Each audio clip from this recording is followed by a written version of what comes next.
கருவண்டு நம்ம வீட்டை சுத்தினா நம்மளுக்கு செய்வன ஆரம்பம்னு அர்த்தம். கருவண்டு வீட்டுக்குள்ளே வந்துச்சுன்னா செய்வன வீட்டு உள்ள வந்துச்சுன்னு அர்த்தம். தெய்வம் வெளியே போயிடுச்சு. கோட்டா நம்ம வீட்டை பார்த்து கத்தக்கூடாது.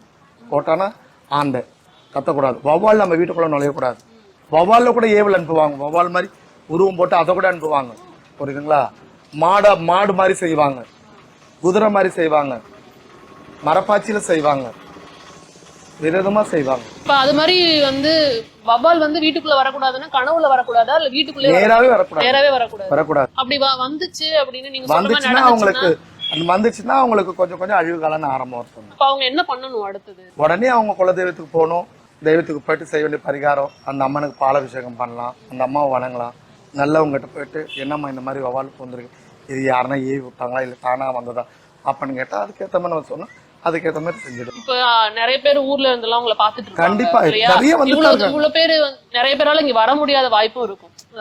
வர முடியாது. ஆனா நீங்க சொல்றது அவங்க வீட்டுல நடந்திருக்கு. கண்டிப்பா கண்டிப்பா. அவங்க வேற என்ன பண்ணலாம்? 7 அம்மன் வர முடியல. 7 அம்மன் கோயிலுக்கு போயிட்டு 7 அம்மனுக்கும் பால் வாங்கி கொடுக்க சொல்லுங்க, அபிஷேகம் பண்ண சொல்லுங்க.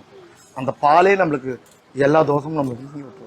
இதெல்லாம் எப்படி இது மாதிரிலாம் ஒரு விஷயம் இருக்குமா? செய்வினைங்கிறதுலாம் எப்படி நடக்கும்? கடவுள்னு ஒருத்தவங்க இருக்காங்க, இப்படி நடக்குமா அப்படின்னு கேட்கறவங்க நிறைய பேர் இருப்பாங்க. அதாவது கடவுள் நம்பிக்கை இருக்கிறவங்களே நான் சொல்றேன்.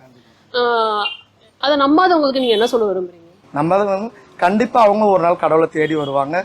இது இருக்குதா, பிரச்சனை இருக்குதான்னு சொல்லிட்டு கண்டிப்பா கேட்க வருவாங்க. வராம இருக்க மாட்டாங்க.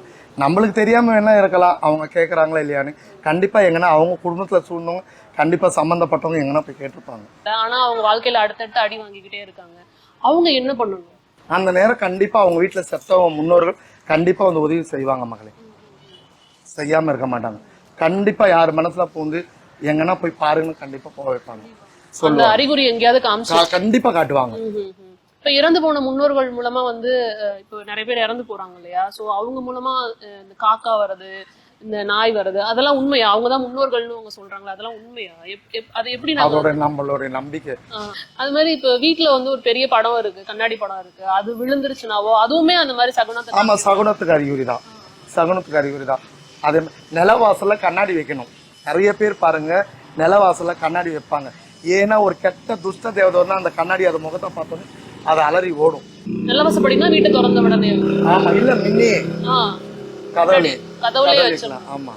இது மாதிரி என்னென்ன விஷயங்கள்லாம் பண்ணலாமா வீட்டுல? இதெல்லாம் நீங்க தவிர்க்கணும், இந்த மாதிரி துசக்திகள் வீட்டுக்குள்ள வரக்கூடாதுன்னா நீங்க சொல்லலாம்ல, இது மாதிரி விஷயங்கள்லாம் பண்ணுங்க. சக்தி வாய்ந்த அம்மன் படங்கள் வைக்கலாம், புரியுதுங்களா?